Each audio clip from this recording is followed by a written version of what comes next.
So my friend was faithful to exhort me to forgive my dad. He identified that I was bitter toward him and that was going to defile my relationship with God and with others. And I said to him, you know, if being a Christian means that I have to forgive my dad, then you can really keep your Christianity.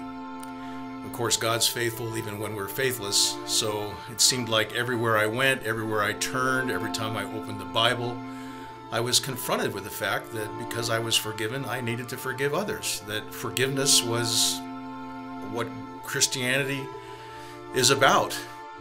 And finally, you know, after a few weeks, I decided to go ahead and forgive my dad.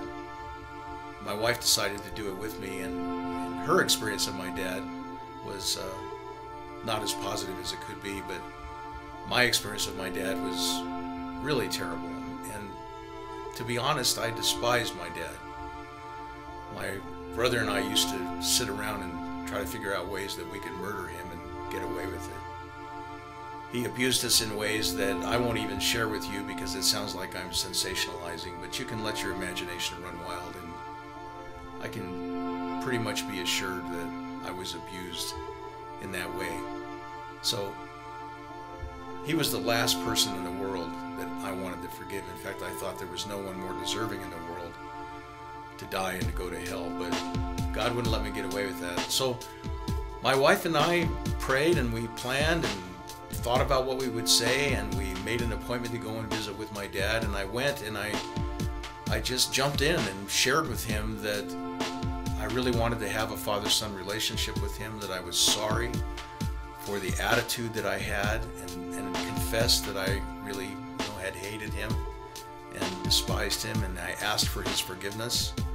I told him that I forgave him for everything that he had ever done, and he told me that he didn't want anything to do with it. He very vociferously and profanely let me know that he thought I was a sissy for having anything to do with Christianity or religion, that he didn't need forgiveness from me or anyone else, including God, and that he hated me and he hated Allison and he never wanted to see us again. We didn't see him again. He committed a robbery and left the state, and it was 13 years of not knowing where he was or hearing from him.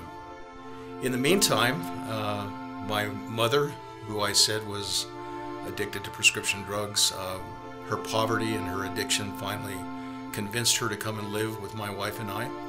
And I was privileged to lead her to Christ. She was delivered from her drug addiction. She got to live for a few years as grandma to our two sons. And she died in my arms with me reading to her from the book of Philippians, which had become her favorite book of the Bible.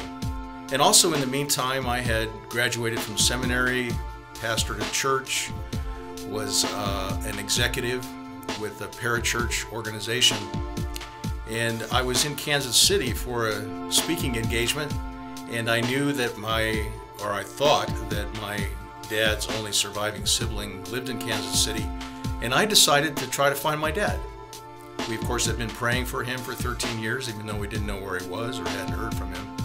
To make a long story short, I asked the conferees actually to pray for me, that I was going to use my free time to actually go and try to find my aunt, who I thought lived in Kansas City. Without going into all the miracles and the doors that God opened, I not only found my aunt, but I found my dad.